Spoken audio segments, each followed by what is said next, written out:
তাদের চাইতে মর্যাদাবান বংশ তখন ছিল না।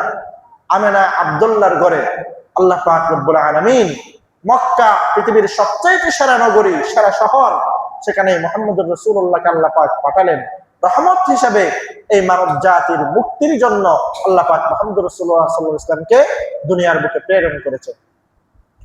উনি দুনিয়ার বুকে আগমন করার সময় দুনিয়ার বুকে এমন কিছু অলৌকিক ঘটনা ঘটেছে, যেই অলৌকিক ঘটনাগুলো অন্যান্য নবী রাসূল জন্মগ্রহণ করার সময় ঘটে নাই। অন্যান্য মানুষ জন্মগ্রহণ করার সময় এমন অলৌকিক ঘটনা ঘটে নাই।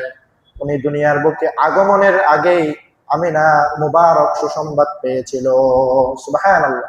আমিনা যেদিক দিয়ে হেঁটে যেতেন তখন ওখানে আর গরম থাকতো না, একটা মেঘ এসে সবসময় তাকে ছায়া দিত। সুবহানাল্লাহ।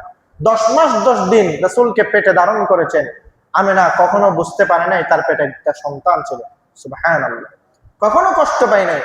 আমাদের সন্তানগুলো আমাদের মায়ের থেকে জিজ্ঞেস করলে বোঝা যায় সন্তানগুলো পেটের ভিতরে কত লাথি মারে, কত কামড় দেয়, কত অত্যাচার করে, কত কত ধরনের কষ্ট সাধ্য সহ্য করে একটা সন্তান দুনিয়ার বুকে প্রসব করে। কিন্তু মুহাম্মদুর রাসূলুল্লাহ সাল্লাল্লাহু আলাইহি ওয়াসাল্লাম বিন্দু মাত্র মায়ের পেটে তার মাকে কষ্ট দেন না। সুবহানাল্লাহ।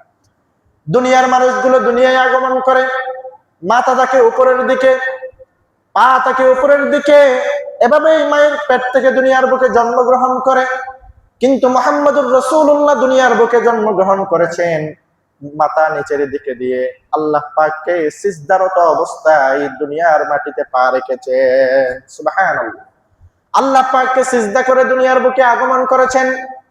আগমনের সময় মা আমিনার পেট থেকে একটি আলো বাহির হয়েছিল, যে আলোটি মক্কা নগরী থেকে শুরু করে শাম বর্তমান সিরিয়া পর্যন্ত, সিরিয়ার প্রাসাদ পর্যন্ত গোটা দীর্ঘ মাইল আলোকিত করে ফেলেছিল।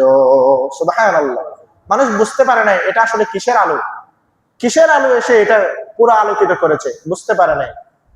আবু জাহেলও খুশি হয়ে গিয়েছিল, আবু লাহাবও খুশি হয়ে গিয়েছিল। তৎকালীন মক্কার বড় বড় সম্রাট, রাজা, বাদশাহ যারা ছিল তারা পর্যন্ত খুশি হয়েছে আব্দুল্লাহর ঘরে মুহাম্মদ জন্মগ্রহণ করেছে। এজন্য তো আবু জাহেলের কবরে প্রতি সোমবারে আল্লাহ পাক আযাব হালকা করে দেন শুধুমাত্র একটা আনন্দের কারণে। আবু জাহেল খুশি হয়েছিল, আল্লাহ পাক সোমবারে আবু জাহেলের কবরে আযাব হালকা করে। সুবহানাল্লাহ। কত দয়ার নবী, মায়ার নবী, রহমতের নবী আল্লাহ পাক আমাদের জন্য নাজিল করেছেন, আমাদের জন্য পাঠিয়েছেন। সুবহানাল্লাহ। রাসূল যেদিন জন্মগ্রহণ করেছেন ওই দিন গোটা শহর আলোকিত হয়ে গিয়েছিল। এই আলোর রহস্য মানুষ বুঝতে পারে নাই। মক্কা নগরের ভিতরে যত মূর্তি ছিল, মুখ টুকরে সমস্ত মূর্তিগুলো নিচের দিকে ঝুঁকে পড়েছিল।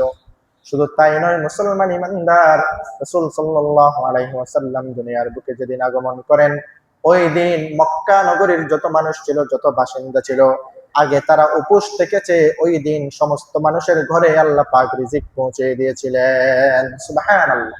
কোন মানুষ উপোস থাকে না। মুসলমান ইমানদার দুনিয়ার বুকে আগমন করার পরে উনি ওনার দুধ ভাইয়ের প্রতি ইনসাফ করেছেন। শিশু মুহাম্মদ নবুয়তের আগ পর্যন্ত 40 বছর ওই নগরীতে, ওই পাদদেশে এমন ভাবে জীবন যাপন করেছেন।